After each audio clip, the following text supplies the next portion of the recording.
Oh, is it true that they paid you $1 million for the endorsement for Kamala? Not true. Not true, okay. I don't know what's wrong with you young people. You think you just fell out of a coconut tree?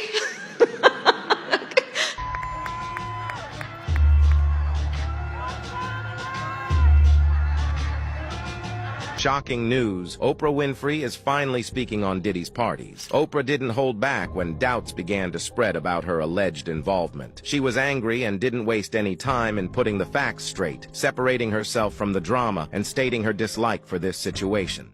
Oprah Winfrey has been connected to Diddy multiple times in the press recently, from being friends, going to parties together, and even being on her talk show together. Now recently, new footage was leaked from Diddy's parties, including Oprah in them. So, what's going on? Well, a source sent Page 6 a VHS tape that was sent out as an invitation to the mogul's 29th birthday party in 1998. It's a combination of celebrities inviting you to Diddy's birthday party. Starting off the video though is Oprah, which stands out a lot. Other celebrities seen in the tape include Ellen DeGeneres, Chris Rock, Mariah Carey, Magic Johnson, Will Smith, Ben Stiller, Joan Rivers, Steven Tyler, and Tommy Hilfiger. Now it begins with a strange home video style skit in which Danny DeVito's lying on a sofa under a blanket and says, "That's right, Puff Daddy is having a party, and this is Puff Daddy inviting you to come. Let's have a ball." Then the group of celebs take turns reading from a script detailing the date and time, exactly how fabulous and expensive the party will be, and then reading an address to RSVP to. They then say that the venue would be revealed later. Now that many people have seen this, they think the celebrities in the video were involved in Diddy's crime ring. They're all consulting their lawyers, one TikTok user said, and another wrote, "This is a whole videoed list of participants and accomplices." Yeah, it just doesn't look good for Oprah. Now, due to this being leaked, there have been claims that Oprah has fled the country. People have also said that the result of the presidential election has also affected Oprah's decision to leave the limelight.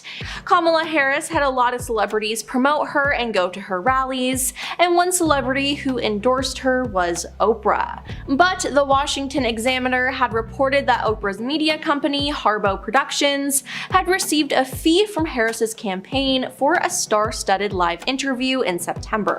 Now the price tag, it was said that it was $1 million. Now this is just crazy and it has people upset at the Star. Why? Well, Harris's campaign sent out a bunch of messages to civilians asking for donations for the campaign, and fans are not happy that some of their money went to Oprah, who has a net worth of $3 billion. Yes, billion with a B.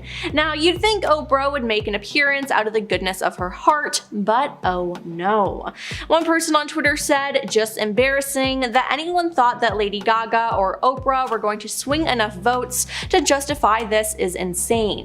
Someone else said, "All of this is so slimy and disgusting. At Oprah is so utterly repugnant." A third said, "Those performers should be ashamed of themselves. This is Trump-level grifting and is just one of many reasons you'll never see me donate a penny to a politician." Now, Oprah, though, has spoken out against this, saying, "Not true. I was paid nothing ever." Now, with this new information revealed, reports from the New York Times, citing two informed sources, revealed that Harbo Productions received nearly $2.5 million, rather than the previously estimated $1 million for the September town hall featuring Harris. It was then said that Oprah donated $150 million to the campaign, but that was false too. Nicole Nichols, a spokesperson for Oprah, told USA Today the show host had not donated to Harris's campaign. No donations to Harris from Oprah or her company Harbo Incorporated are listed on the Federal Election Commission website, a nonpartisan research group that tracks US political spending. Now, it's just a mess for Oprah right now, and this isn't the first controversy she's faced in recent years. This year, she's been called out for how she's spoken about losing weight and how she actually lost weight. Now, all throughout Oprah's career, she's been made fun of for her weight, and she ended up partnering with Weight Watchers, a weight loss plan company. Now, recently, Oprah lost a lot of weight, and she attributed it to Weight Watchers, but it was then revealed that she was lying. She finally revealed that she was using an unnamed weight loss medication, and that's how she was able to lose a lot of weight. So it wasn't the program that she had been promoting for all these years, which made a lot of people feel lied to. Now, a lot of people even claim that Oprah cheated with her weight loss. Then in 2024, Oprah decided to step down and stop working with Weight Watchers altogether. Many people are saying that she's a sellout and that everything she's ever stood for was a lie. While she did not specify the medication she's been taking, it's very likely that she's taking Ozempic or something Ozempic adjacent, which is all the craze with celebrities right now who are trying to lose weight. In 1988, she showed off her new slim figure by taking off an oversized coat and wheeling out a wagon holding 67 pounds of animal fat, the amount she had lost in less than 5 months. Now, this episode grew huge attention, earning the highest ratings in the show's history. However, years later, Oprah expressed regret about it, stating that it was simply an ego trip and admitting that she eventually regained all the weight.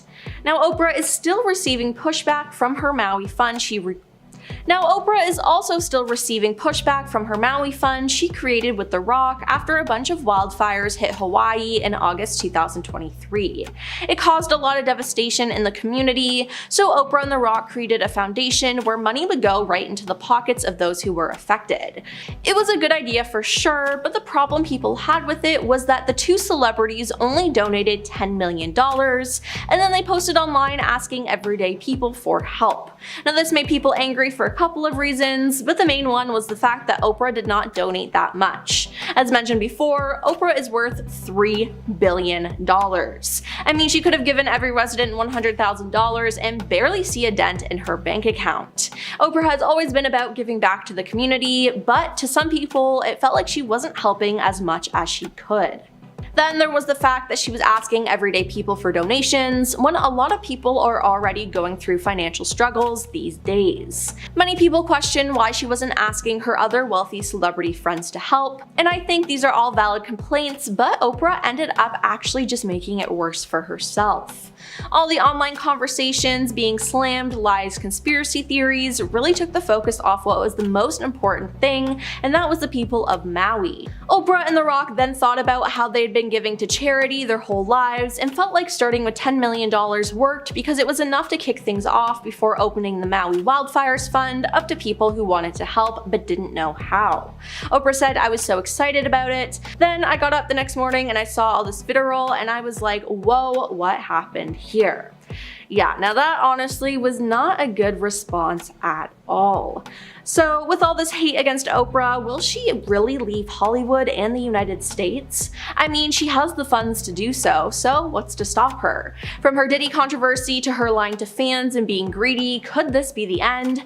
I guess we'll just have to wait and see. Oprah might be determined to get the nitty-gritty truth out of everybody she talks to, but she might want to look into the mirror after all the lies she's told over the years. Rose McGowan called Oprah Winfrey as fake as they come in a scathing Twitter post over her friendship with scummy producers who I can't even name, they're that awful. We can't even show their face, so you're going to have to use context clues today, folks, if you don't already know the identity of the mystery producer that I'm currently trying to talk about without talking about. So Rose McGowan took to Twitter to speak out against the popular talk show host, sharing a photo of Oprah Winfrey kissing a disgraced Hollywood producer on the cheek, which I think was a photo taken at the 2014 Critics' Choice Movie Awards, so it's about 10 years old. Now, Rose McGowan is an early Me Too activist who accused that particular producer of wrongdoing, and she accompanied the photo with a caption reading, "I am glad more are seeing the ugly truth of Oprah. I wish she were real, but she isn't. From being pals with," insert anonymous producer's name here, "to abandoning and destroying victims, she is about supporting a sick power structure for personal gain. She is as fake as they come.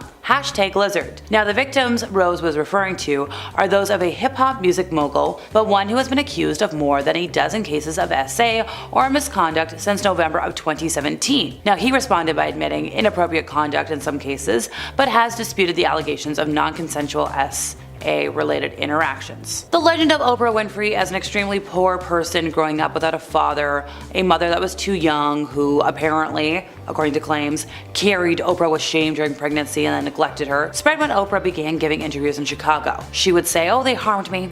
I wanted to be white because I never saw white people being hurt." She remembered her early years in life as lonely. She didn't play with anybody except the pigs she rode without a saddle in her grandmother's garden. She said the only thing I could talk to were the animals in the farmyard. I read them Bible stories. And she said that she was so poor that her family couldn't afford a dog or a cat. She had 2 cockroaches as pets. She put them in a jar and named them Melinda and Sandy. She entertained her audience with stories about fetching water from the well, milking cows, emptying the drinking pot. This tale she spun, this horrible, horrible life. She told stories about her grandmother who swung a switch, her grandfather who swung a stick.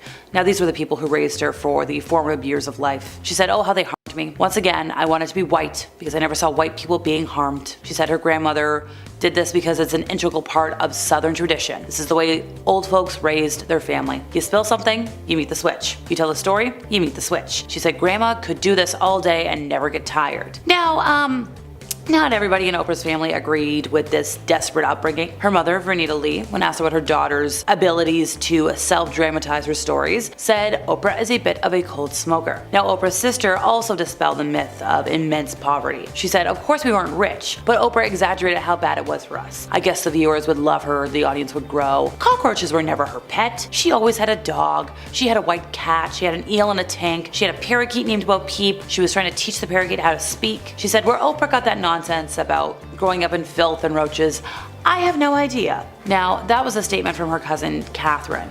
She said, "I confronted her and asked, like, why do you tell such lies?" Oprah said, "That's what people want to hear. The truth is boring." Well, Oprah, I would like to hear some form of truth out of your mouth. So for many years on air, Oprah was portrayed as this wholesome person. She was like, you get a gift, you get a gift, you get a car, you get a this, that, everything else. Turns out her stepmom has said otherwise for many, many years. According to Barbara, Oprah is one of the most controlling people you will ever meet. So when Barbara and family wanted to visit Oprah, Oprah was like, "No, you can't stay at my home. You gotta pay for your own hotel room. I'll come visit you maybe." Apparently Oprah was quick to anger when it came to her staff, with a lot of folks being fired left, right, everywhere all over the years. But here's the thing. So you know how I mentioned how Barbara's like, nope, no family can stay with me, even though Oprah's like a billionaire and owns ranches and this, that, and everything else? Well, I guess when Oprah goes to visit Barbara, which never really happens, but it does, she stays at Barbara's place, and when she stays over, she complains. She's like, my bed sheets aren't 1,000 thread count, bath towels aren't big enough. Like, lady, you're a multi-billionaire. Why do you want to make your family feel like a burden? If you really care that much about things, go stay in some fancy schmancy hotel yourself. So Oprah's been called out for using weight loss medication, despite being like the longtime poster woman for Weight Watchers. Seriously.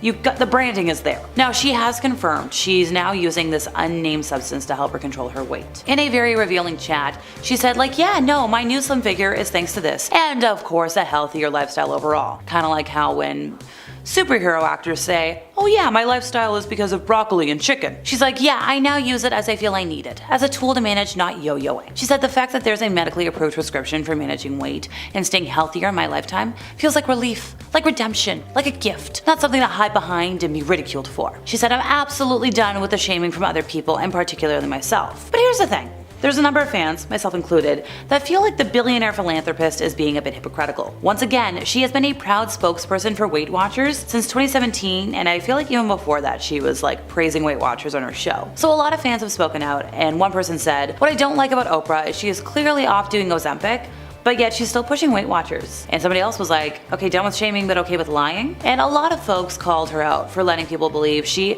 did it the old-fashioned way, asking, why did you lie? Back in 2012, Oprah gushed for weeks about Microsoft's Surface tablet. She compared it to a Mercedes. She called it one of her favorite things of 2012. One day she went a step further. She tweeted out to her 14.8 million followers saying, love that Surface. She said she'd already bought 12 of them for Christmas presents. One teeny little problem. Oprah, or whoever managed her Twitter at the time, sent the tweets from an iPad, because it literally said like sent from my iPad or whatever. And the people of the internet, who never missed the opportunity to poke fun at an online little flub, took notice. To quote one expert, she does have legions of fans, making her an effective marketing channel for Microsoft, except for when the narrative around her promotion is tossed on its head by a foolish and utterly avoidable mistake. Surface ads, now brought to you by iPad. Come on, it's such a silly little mistake. Back in 2010, Monique won the Best Supporting Actress Academy Award for her performance in Precious, and sure, amazing, notable, love that. That's not our point today.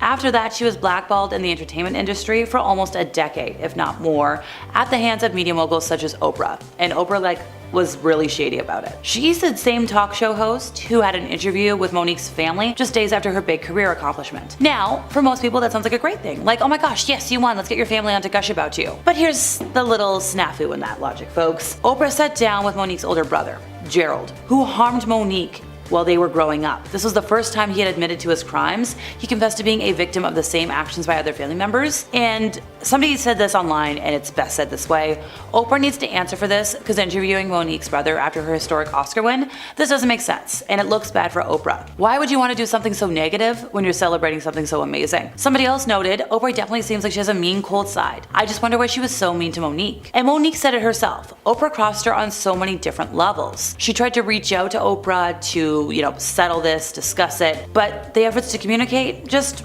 weren't being returned. So, 3 years after that interview, Monique confronted Oprah at a celebration party for Lupita Nyong'o. And she said, and I quote, "Oprah was sitting on my right. I turned to her and said, I need to talk to you." And apparently, this whole room went so quiet that you could hear a pin drop. Monique said, "Since you didn't want to return my calls, for whatever reasons, I'm going to say this right here." And she asked, "Oprah, why did you invite my family on the show when we literally were not talking at the time?" And Oprah tried to play it off. She was like, "Oh, I had no idea your entire family was showing up." She's like, "I didn't know anything about that. If I did anything to offend you, I apologize." I'm sorry. You're telling me this multi-billionaire didn't know something was gonna happen on her show? Sure. On air, Oprah was portrayed as this wholesome, sweet lady, but according to her stepmom, there's an unknown side to Oprah.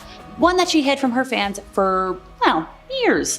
So according to Barbara, Oprah is one of the most controlling people you will ever meet. She claimed that when, she wanted to come and visit, Oprah was like, "No, you're not staying at my house. You're gonna stay in a hotel, and I'm not paying for that. You better pay for that yourself." Also, apparently Oprah was quick to anger when it came to her staff, with a lot of folks being fired left and right over the years for, no reason.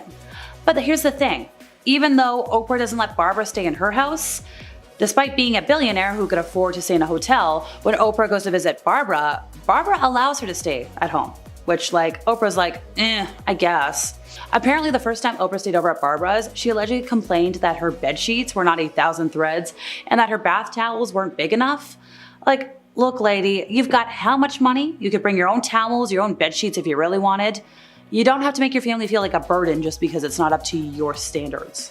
Thanks to Oprah's weakness for theories that kind of veered towards the decidedly out there, her legacy isn't exactly spotless.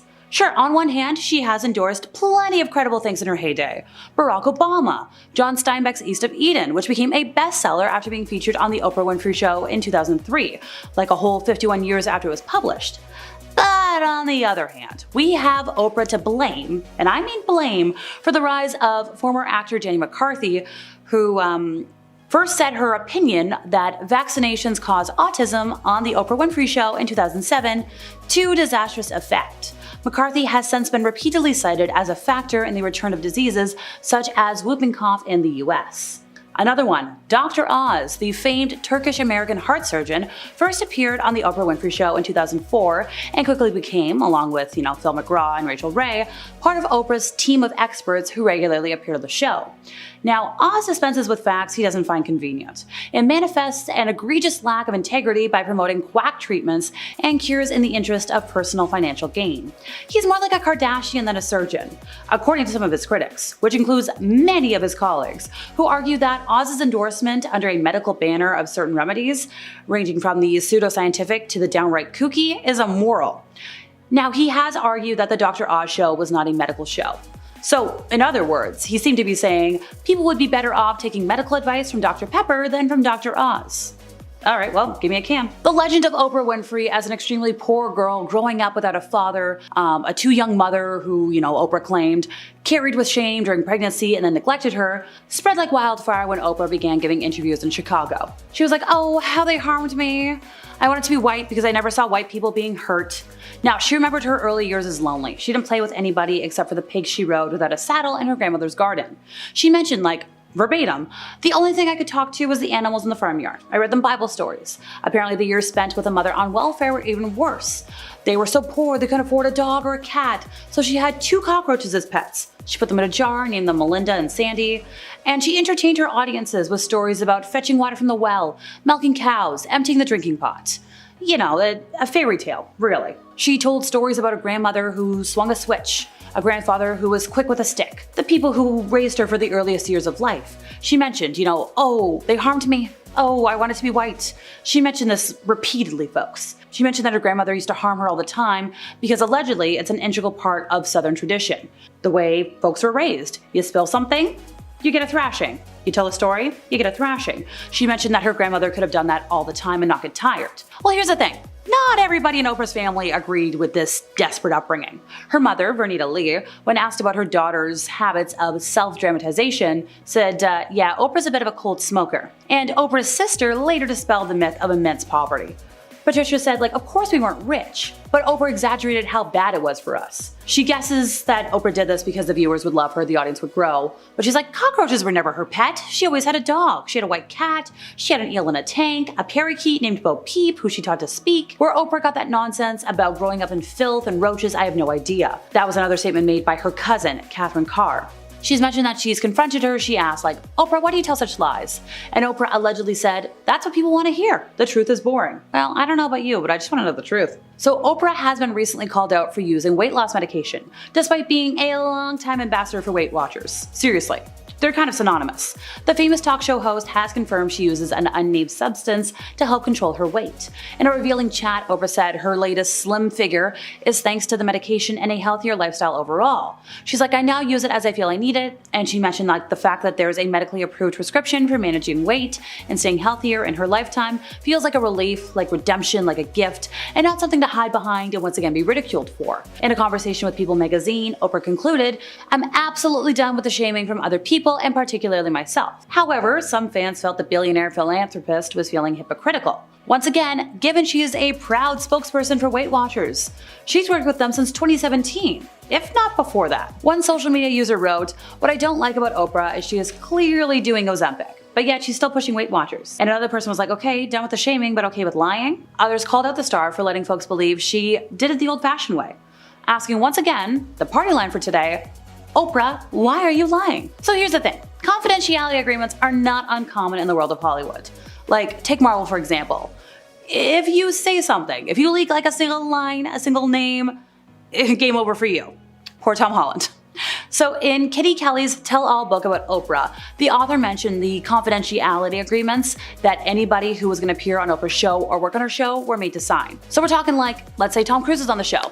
He's going to sign one. If you make Tom Cruise a muffin and you're within the vicinity of the show, you've got to sign one. So think about all the people over the years that have had to sign this. We're talking over 500 people. So one former employee, Elizabeth Cody, tried to write a book about her time working for Oprah, but she was stopped by the courts, still being tied to the agreement she signed. So the NDAs were not just meant to be a way to keep, the show secrets safe, but all of Oprah's personal secrets. So according to Elizabeth, if you were anywhere in Oprah's life, you had to sign one of those. And Oprah was like, hey, I feel kind of, restrained after signing the paperwork. She's not the only one.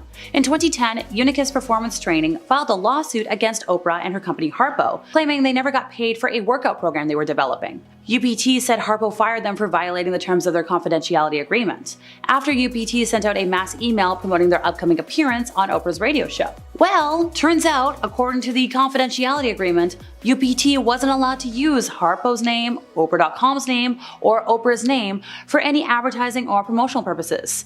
Unless, of course, they wanted to get the axe, even though they were literally just promoting their appearance on her show. In August of 2023, a series of wildfires devastated the Hawaiian island of Maui. Good old Oprah Winfrey teamed up with fellow Hollywood heavyweight Dwayne "The Rock" Johnson to launch the People's Fund of Maui for residents with an initial donation of $10 million. The fiery disaster caused about 100 lives to be lost and $5.5 billion worth of damage. Around 12,000 people were displaced. Now, Oprah, who owns property on 1,000 acres of land in Maui and The Rock, whose family lineage comes from the neighboring South Pacific Samoan Islands, have faced a lot of criticism over the last year. So their initial statement was they'd been meeting with community leaders for a couple of weeks, they were trying to figure out what to do, and they mentioned this in August of 2023. The Rock added, in this time of need, you want to take care of the greatest need of the people, and that's giving them money. It's going to take a little time to rebuild, it'll get a little worse before it gets a bit better, but we're here doing what we can do. So, Oprah's recent appearance at the Democratic National Convention on August 21st kind of reignited questions about how the money allotted for the Hawaiian people was being dispersed. There was an account on Twitter that went viral on August 28th, claiming that Oprah donated $150 million to the Kamala Harris campaign.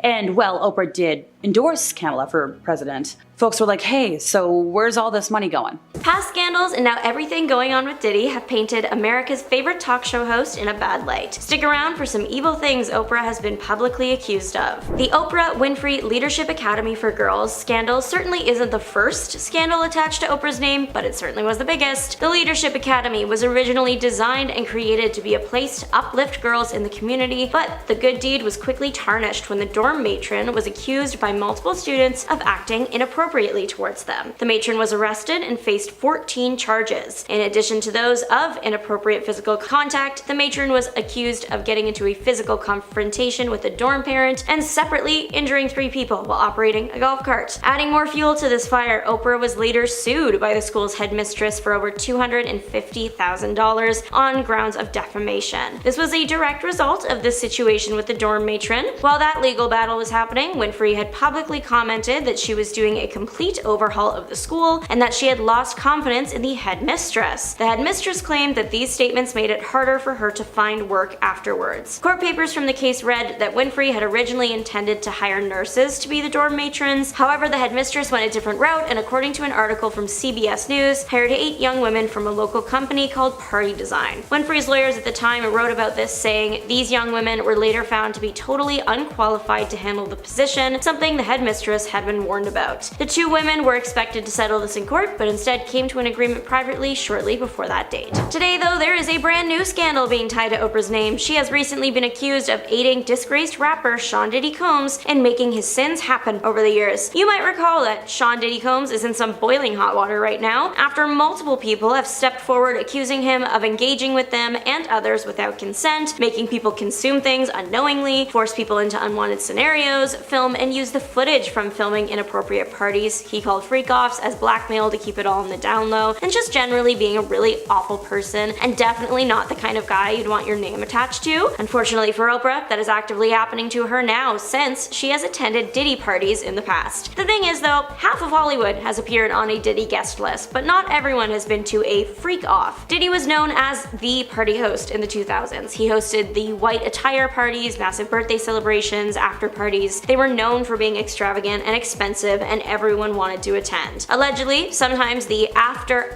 party for these events were freak-offs. But many news publications report that by the time a party descended into a freak-off, the big names had already left. However, people aren't just accusing Oprah of attending freak-offs, but also aiding and putting them on. Some sites even saying that she provided the people. Some people even going so far as to claim that Diddy's home was connected to Oprah's via an underground tunnel system, and that's how they did it. As of right now, this is not true. The claim that tunnels were discovered in Diddy's home was proven false. But Oprah's tunnel accusations don't just have to do with Diddy. People have accused Oprah of being part of a larger, multiple parties involved kind of situation that is similar in theme to the Diddy stuff, that directly linked her to some nefarious alleged activity involving forcing younger individuals into bad situations. Surprisingly, one woman claims not only is Oprah involved, but that she has the address to a tunnel entrance. Adria English filed a lawsuit against Diddy claiming she worked for Combs at the Hamptons and Miami parties he threw in the mid to late 2000s. She claimed that the drinks she was given on the job had other things in them that she didn't want. In addition to allegedly being forced to consume things, English claims she was also forced to engage in inappropriate acts she didn't want to do. While initially having legal representation, Adria English and her legal team parted ways. The cited reason is irreconcilable differences. The filing read that they disagreed regarding almost every aspect of the litigation. One of the lawyers claimed that they never lost faith in her case, just interest in her. And that her case was great, the issue at hand was that English allegedly undermined their work, went behind their backs, doing things incongruent to advancing her case. To which English has allegedly responded with, "I'm the client, you work for me." Another major point of conflict between English and her representation was that they requested that she refrain from speaking to the media. Pretty soon after parting ways, English spoke to independent media, and the interview made its way around TikTok gossip pages. This is when English claimed that there were tunnels under Oprah's home. She also made the bold statement, she sees what's going on because she's a participant. Now, was all of this true? As of right now, again, no credible news sites have been able to find information confirming this. In fact, some websites like Snopes.com have looked into the tunnel rumor and have stated it false. Now, I don't want to say that Adria English is lying, just that the information hasn't been officially confirmed. But Diddy isn't the first time Oprah has found her name tied to some questionable characters. She was famously close to the man who also had a very public falling out with Hollywood after his past transgressions came to light. Name rhymes with Starvey, anyways you get it. Oprah was seemingly publicly called out by Seal on Instagram for her past relationship to this person. The man posted a picture, the top image showing Oprah kissing the other man on the cheek with the text, "When you have been part of the problem for decades," and then the bottom image showing the man engaging in conversation with Oprah and another woman, this one with the text, "But suddenly they all think you are the solution." Seal added his own caption to the photo, calling out an individual for hearing the rumors but not doing anything about it and implying that the person was pretending that they didn't know what was happening. While Seal didn't explicitly name names, there were faces in those pictures, particularly Oprah's, so everyone assumed he was taking a dig at the talk show host. Seal insisted this wasn't the case, it just happened to be Oprah that was the one in the picture with the man. It was more about the man in the picture than the talk show host, and this text was to be taken as a generalization of the entertainment industry rather than a direct attack. And finally, a popular new Netflix show has dug up an old Oprah controversy. Season 2 of Netflix Monsters crime drama anthology was based on the Menendez brothers case. Already, the show has its own controversies to deal with, but it took some outside parties down with it, including popular TV show host Oprah. She was accused of being dismissive and acting horribly in regards to the whole situation. Back when the actual trial was taking place in the 1990s, Oprah brought on one of the original jurors, Hazel Thornton. She gave Thornton a chance to speak on her experience and clear up some of the false facts that were being reported in the media, like how the jury was deciding between acquitting or charging. Thornton insists this wasn't true, and the jury was always in agreement to charge. The disagreements came down to the severity of that charge. The interview also featured Catherine Cryer, a journalist and state judge in Texas. Cryer and Oprah appeared to agree more than Hazel did. Cryer had made the claim that the defense used psychological manipulation on the jurors by putting nice, articulate, wealthy young men in, and this next part was stressed, in sweaters crying on the stand. There was a really big focus on the fact that the brothers were wearing nice sweaters for some reason. Catherine Cryer further explained her claim, stating that whether the defense is successful in making the jury more sympathetic to the accused by using aesthetics and gentle language, it is a common tactic used. Cryer also brought up tapes that revealed that this tactic was something that the brothers and their representation planned to use. Thornton was not given further opportunity to speak on this. As the show came back from a commercial break though, Oprah and Catherine again spoke on how common it is to see a difference in someone's appearance from the arrest to the court appearance. Oprah segued the conversation back to the Menendez topic and then gave the floor back to Thornton to clarify her stance. She was quick to reestablish that in the first case the prosecution didn't make its case, and in the second case they'd had it down. Oprah then went on to share the piece of the story that affected her the most and was the main reason why she didn't believe any of the brothers' tearful testimonies. It was because of the account that when police first arrived at the home, the brothers were out on the lawn crying hysterically. She said,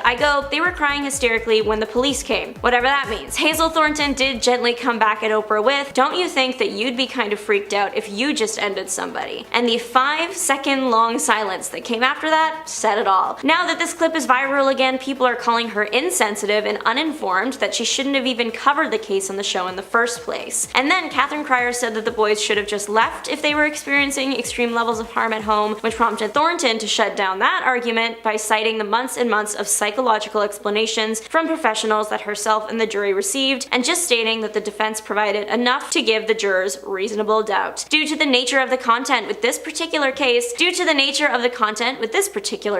people called out Oprah for championing herself as a person that supports victims, but then was acting this way when it came to the brothers. During an intimate discussion with Oprah, peeling away the layers of his complex life that we now know all too much about, Puffy once evoked curiosity by avoiding details about the origin of his well-known moniker. The conversation, part of an interview for Oprah's O magazine, began casually. Oprah just inquired inquired about the name's beginnings. And Puffy said, "It's a nickname somebody gave me."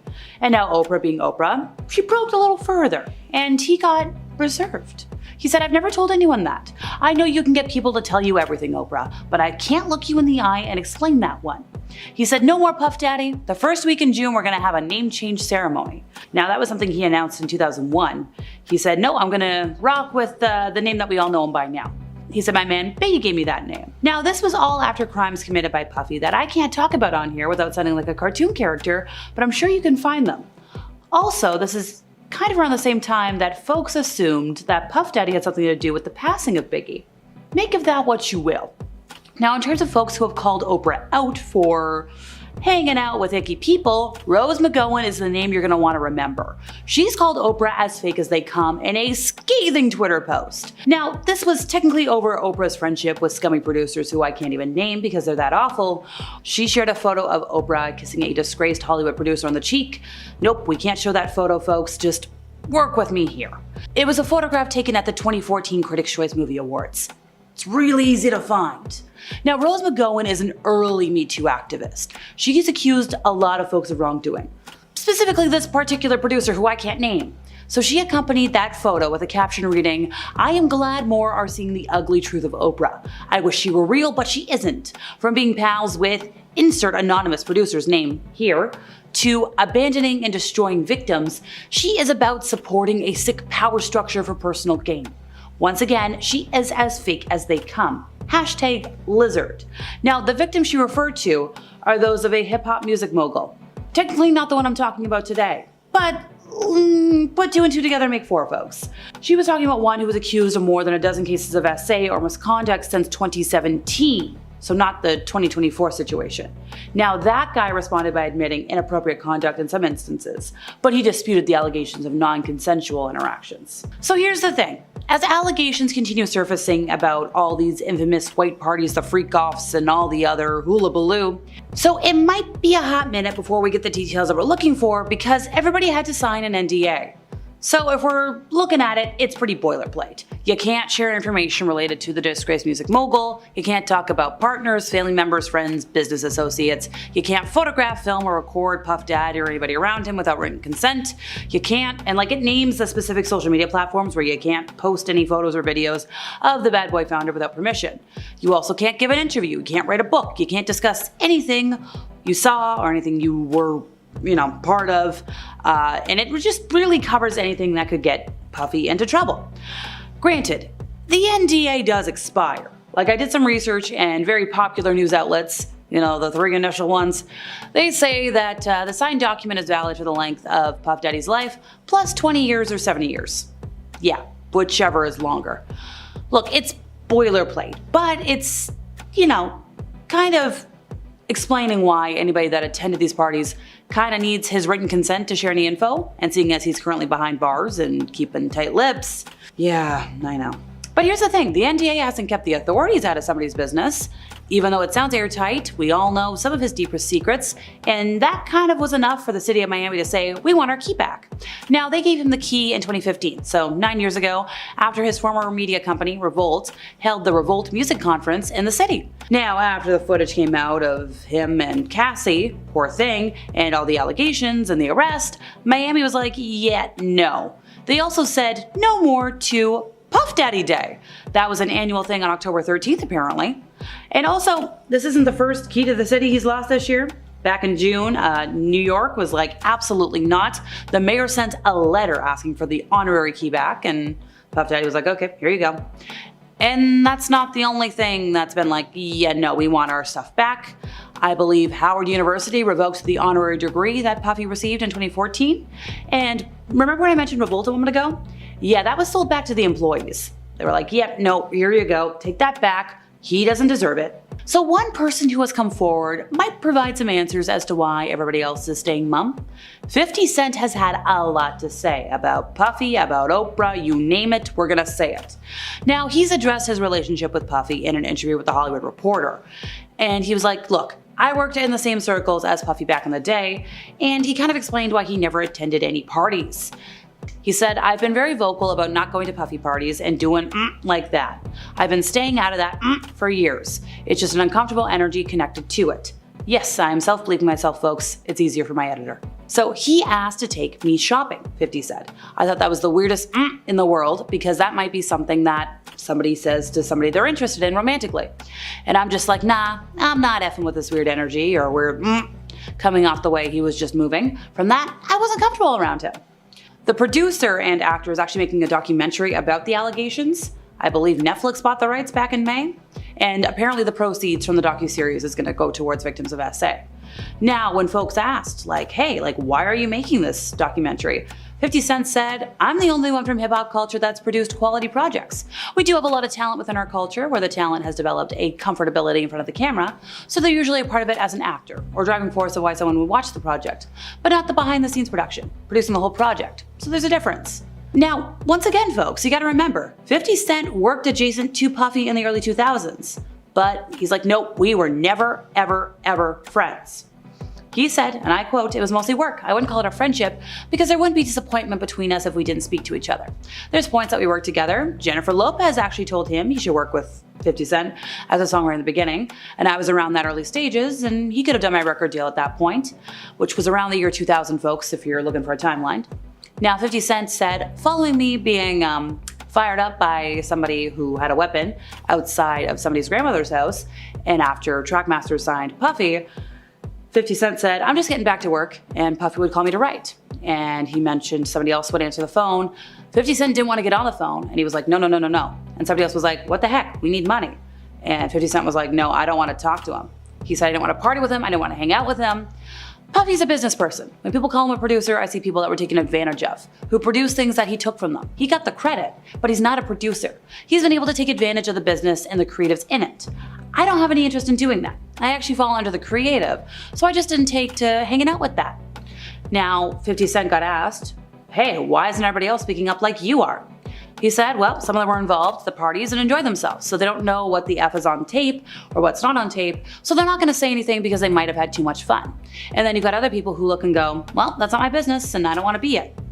And then you've got a part of culture that says, that's snitching. And it's not uncomfortable for 50 Cent to say what they said because they've been saying it for however many years. I've been telling you, I don't mess with them. I don't like the way you're moving. This is crazy. Everybody else is not going to be as comfortable as I am saying it. From being too invasive to saying straight up rude things to guests, here's our list of Oprah Winfrey red flags exposed on camera. Now, one interview that's awkward to look back on is the one that she did with Michael Jackson.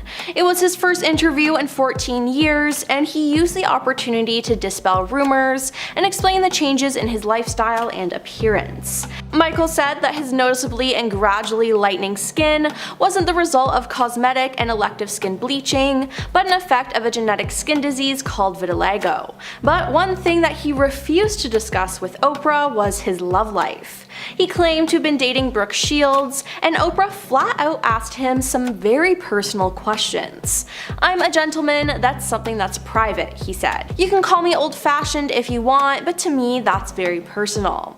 Oprah then sensationalized a legal proceeding that Michael was going through, and his brother Randy Jackson came out and claimed that Oprah was airing episodes related to his brother's trial in 2005 to make him look bad in the public eye. Randy said that he believed that Oprah wanted to see Michael in jail. Now, apparently when Michael saw this, it was the last straw for him. It was then made clear that Oprah could not and would not be trusted again. But then after Michael passed away, Oprah was given access to Michael's former home after being granted an interview with his mother Catherine and his 3 children. Now, many people in the Jackson family were aware of Michael's distrust in Oprah, and they didn't want this interview to go through. Now, they especially disapproved of Oprah being allowed to film inside his home and conduct his kid's first ever interview, as Michael didn't like his kids being in the public eye. A source at the time said Janet is furious. She thinks Oprah took advantage of Michael's for TV ratings. Janet told her Michael would be heartsick that Oprah used his kids as pawns. They also said the two women had a blistering blow-up during a telephone call on the day that the show was taped. When Oprah made it clear that she was going ahead with the interview, Janet screamed, "Oprah, you make me sick." Now, other family members of Michael have spoken out about their disdain for Oprah, but she didn't care. All she wanted was high ratings, which is honestly just gross. Then there was the interview with Elizabeth Taylor in February 1988. Now, back in the day, Elizabeth was a huge star, but at this point in her career, a lot of people were focused on her love life. Why? Well, it included 7 marriages to 6 different men at that point. And yes, she married, then divorced, then married and divorced the same man over again. Now, when Elizabeth was a guest on Oprah's show, she had one rule, that Oprah was not allowed to ask her about her love life at all. But Oprah decided to ignore this and asked Elizabeth about her relationships. Elizabeth hit back though, saying that it was none of your business, and gave Oprah a cold stare. Which, honestly, good for her. Now, this was then a turning point for the interview, as Elizabeth had no interest in it. According to Oprah, after that, her responses were short and tense, making for bad, boring, and hostile television. Now, at one point, Oprah tried to cut the tension by quipping, "You're so revealing, you just tell everything. I declare you've got to stop talking so much, Miss Taylor." Now, I can see what she was trying to do here to try to bring the mood up, but it didn't work and it made things worse. Now, this interview was just awkward. Oprah then explained that before the interview, the actor asked her to stay away from questions about her relationships, and Oprah said, "That's kind of hard to do when you're Elizabeth Taylor and you've been married 7 times. Now, Elizabeth called this the worst interview of my life, and she later apologized, citing hip and back pain as the reason for her mood. But hey, I don't blame her for acting that way. She said she didn't want to talk about it, and Oprah ignored that and disrespected her. I think Elizabeth could have been even ruder to her, and hey, maybe she deserved it. Then there's a time Oprah pretty much objectified a young Cindy Crawford. Cindy and elite model management founder John Casablancas were interviewed on Oprah's show in 1986. During the segment though, Oprah had the young model stand up so the audience could see her body, which honestly feels extremely weird. Now, reflecting on the encounter 37 years later on Apple TV's Plus, The Supermodels, in the moment I didn't recognize it, and watching it back I was like, oh my gosh, that was so not okay, really, especially from Oprah. Then there was the time in 1996 when Robin Williams and Nathan Lane did a joint interview to promote The Birdcage. During the sit-down, Oprah brought up potential rumors about Nathan since he played an openly gay character in the film. Now, at the time, he wasn't ready to discuss publicly, so Robin quickly changed the subject by making a joke. Now, on a 2023 episode of Sunday Sit Down with Willie Geist, Nathan said, "I don't think Oprah was trying to out me, but I said to Robin beforehand, I'm not prepared. I'm so scared of going out there and talking to Oprah. I'm not prepared to discuss that I'm gay on national television. I'm not ready." And Robin said, "Oh, it's alright, don't worry about it. We don't have to talk about it. We won't talk about it." He then said that Robin sort of swoops in and diverts Oprah and goes off on a tangent and protects him because he was a saint. And good thing he had Robin with him, as that was not a real appropriate question for Oprah to ask. Another time Oprah's been called out for not being sensitive was when she did an interview with Dolly Parton in 2003, and it has resurfaced with people questioning the star and her interview tactics. Now, some people have questions about what Oprah was asking Dolly, how she was asking, and what exactly her goal was by probing her for personal information. In a first video, Oprah asked Dolly how she's able to look so good for her age, and Dolly gives a funny answer. Oprah presses harder though, noting that Dolly has been open about having cosmetic work done. It seems like Oprah was trying to have a gotcha moment to throw Dolly off and make her uncomfortable, but Dolly rolls with the punches and admits to it. Now, Dolly even says she'll probably continue going under the knife, and some people are pointing out that Oprah looked disappointed that Dolly flipped it in her favor.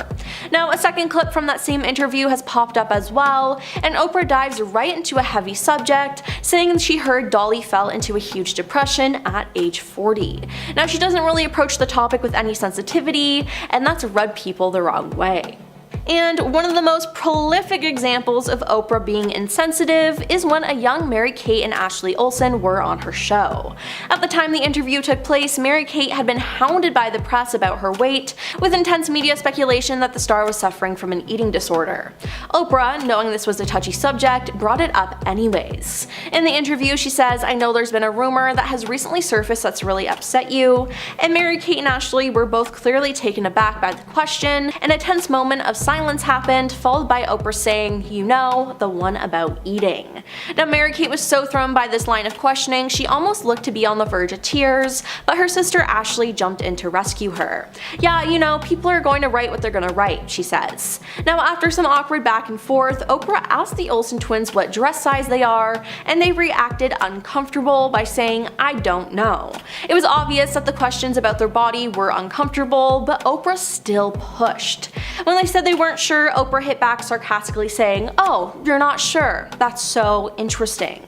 Now later that same year the Oprah interview aired, Mary-Kate checked into a rehab facility to seek treatment for a food-related health disorder. Now I'm sure her being asked those invasive questions didn't do any good when it came to her mental health. Now Oprah should honestly be ashamed of how she treated those two girls. Oprah Winfrey paid a fortune to Apple TV Plus chiefs to buy back the rights to a documentary about her life. Apple announced with great fanfare in 2021 that Oscar-winning filmmaker Kevin McDonald would be directing the documentary about the talk show host turned media mogul. However, sources say that McDonald, who teamed up with Winfrey's longtime producer Lisa Esprimer on the project, had clashed with the billionaire after he finished the film, and it's been on hold ever since. Kevin made the film, but Oprah didn't like it and he refused to change it, and Oprah has paid back her fee to Apple, at least according to a well-placed Hollywood source. While industry sources speculate Oprah would have to pay millions to get the rights to the documentary back, a source in the know denies that it was 7 figures. But here's the thing.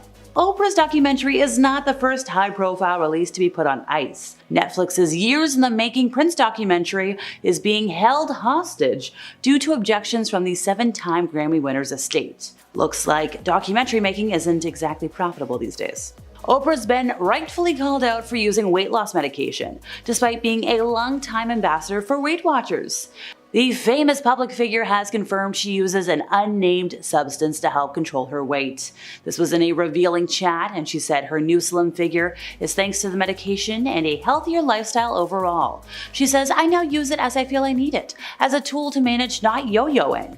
She added that the fact that there's a medically approved prescription for managing weight and staying healthier in my lifetime feels like a relief, like redemption, like a gift, not something to hide behind and once again be ridiculed for. In a conversation with People magazine, she concluded that she's absolutely done with the shaming from other people and particularly herself. But here's the thing, a lot of folks and a lot of fans feel like the billionaire philanthropist is being hypocritical. Once again, given she is a proud spokesperson for Weight Watchers. She's worked with that company since 2017. One social media user wrote, "What I don't like about Oprah is she is clearly off doing Ozempic, but yet she's still pushing Weight Watchers." And another was like, "Done with shaming but okay with lying." And a lot of folks called her out, and rightfully so, for letting them believe she did it the old-fashioned way. And they're like, "Why'd you lie?" Well, I can tell you why. The legend of Oprah Winfrey as an extremely poor girl growing up without a father to a too-young mother who, as Oprah claimed, carried with shame during pregnancy and then neglected her, spread when Oprah began giving interviews in Chicago. She said, "Oh, how they harmed me. I wanted to be white because I never saw white people being hurt." That's what she said, folks. She remembered her early years as being lonely. She didn't play with anybody except for, I think, the pigs she rode without a saddle in her grandmother's garden. She said, "The only thing I could talk to was the animals in the farmyard. I read them Bible stories. And apparently the years spent with a mother on welfare were even worse. We were so poor we couldn't afford a dog or a cat, so I had 2 cockroaches as pets. I put them in a jar and named them Melinda and Sandy." She entertained her audiences with stories about fetching water from the well, milking cows, emptying the drinking pot, all pretty much a fairy tale. She told her stories about her grandmother who swung a switch, her grandfather who was mean with a stick, the people who raised her for the earliest years of her life. She said, "Oh, how they harmed me." And she mentioned like her grandmother would harm her all the time. It's an integral part of Southern tradition, the way folks raise people. You spill something, game over. You tell a story, game over. She said, oh, it could happen all day. Nobody would ever get tired. But here's the thing. Not everybody in Oprah's family agrees with this desperate upbringing. Her mother, Vernita Lee, when asked about her daughter's habits of self-dramatization, said, Oprah's a bit of a cold smoker. Now, if you're confused there, don't worry. Oprah's sister later dispelled the myth of immense poverty. She said, well, of course we weren't rich, but Patricia said that Oprah exaggerated how bad it was for them. She guesses the viewers would love her, the audience would grow if she told these stories. Cockroaches were never her pet. She always had a dog. She had a white cat. She had an eel in a tank. She had a parakeet named Bo Peep that was, learning to speak. Where Oprah got that nonsense about growing up in filth and roaches, I have no idea, according to cousin Catherine Carr Esters. She said, I've confronted her and asked, why do you tell such lies? And Oprah said, that's what people want to hear. The truth is boring. So on air, Oprah's portrayed as this wholesome, sweet lady, this big philanthropist. But according to her stepmother, there is an unknown side to Oprah. This was a side hidden from fans for years. According to Barbara, Oprah is one of the most controlling people you will ever meet. According to Barbara, Oprah would not allow the family to stay at her house when they tried to visit, forcing them instead to stay in hotels, paying out of pocket. Barbara also said that Oprah was quick to anger when it came to her staff, with quite a few people being fired left and right over the years. But that's not all. Despite being a billionaire, Barbara, by the way, allows Oprah to stay at her home for visits, and Oprah's not a fan. So confidentiality agreements are not uncommon in the world of Hollywood. Look, Marvel will literally have somebody take you out if even a single line leaks to the public. Well, in Kitty Kelly's tell-all book about Oprah, the author mentions the confidentiality agreements that coworkers and guest stars had to sign to be on any of her shows. So this was like everybody. We're talking like Tom Cruise to the person who made Tom's Muffin. Over 500 staff members over time were forced to sign this document, if not more. One former employee, Elizabeth Cody, tried to write a book about her time working for Oprah. But then again, that NDA, because, well, you sign that agreement, game over. The NDAs were not meant to be a way to keep just show secrets safe, but any and all of Oprah's secrets as well. According to Elizabeth, the documents were signed by almost everybody in Oprah's life. So Elizabeth felt she was kind of being muzzled afterwards. And if you think this didn't extend to the guests, don't worry. In 2010, Unicus Performance Training filed a lawsuit against Oprah and her company Harpo, claiming they never got paid for a workout program they were developing, because Harpo fired them for violating the terms of their confidentiality agreement. How so? Well, UPT sent out a mass email promoting their upcoming appearance on Oprah's radio show, and according to the NDA, they weren't allowed to use Harpo's name, Oprah.com's name, or Oprah's name for advertising or promotional use. But they were just promoting their appearance on her show. They weren't saying anything like, hush hush. So Oprah has owned over 21 dogs throughout her lifetime, if we're not even counting the ones she allegedly had in her upbringing. But here's the thing, being a dog mom hasn't come without its challenges. At one point, two of the mogul's dogs were at odds for over a decade, leaving her frustrated as she tried to maintain peace in the house. She even created barriers to keep them from being in the same room. Thankfully, her relief came when she met Cesar Millan, the renowned dog whisperer, who transformed the household dynamic. He explained that her house was like maximum security because she had to separate the Cocker Spaniel, Sophie, and the Golden Retriever, Luke. Apparently, this was going on for 11 years. How did this happen? Well, Oprah's bond with Sophie was particularly deep. In 2011, she shared that one of her greatest teachers was Sophie. Sophie lived for 13 years and came to work with Oprah every day. She was there for every show. She was backstage at the Oscars and the Emmys. She even waited in the car if Oprah went to an appointment. She was so attached to Oprah that if Oprah even left her in a hotel room for 5 minutes, Sophie would start howling. She had separation anxiety, and it was really bad. There were so many times that Oprah thought she was going to get kicked out of hotels. Oprah has long been claimed to be a great charitable woman, and recently she's been, an outspoken advocate for the island of Maui. But here's the thing, when everything happened last year, she started a fund. She didn't really donate a lot of money. She was asking for you to give her your money to help everybody else. And a lot of folks were like, hey, why aren't people speaking up about this? Why aren't we calling Oprah out for being a phony? Folks were like, well, she's only really doing this because that's where her vacation home is. She doesn't actually care. And a lot of folks found that really shallow and really awful. Oprah's life will live forever on the silver screen, featuring the good, the bad, and the stuff she might have wanted to keep secret. From surprise family members to hiding behind NDAs and hidden pregnancies, there's a lot to learn. Talk show queen Oprah revealed a bombshell family secret to her viewers in 2011, telling them that she had recently learned she had a half-sister whom her mother had hidden from her for decades. With the way the media works, Oprah said there was no way the story wouldn't eventually get out, so she and her family made the decision to do it on the show because she wanted her viewers to hear it from her first. She said, "Imagine my shock just a couple of months ago, the end of October, when I found out I have another sister living just 90 minutes away." So just before Thanksgiving 2010, well, American Thanksgiving, Oprah received some news about her family that she says shook her to her core. So Oprah Winfrey's half-sister Patricia, a single mother of two, had been given up for adoption in Milwaukee by Winfrey's mother, Vernita, back in 1963. Now, Oprah was super young at the time of Patricia's adoption.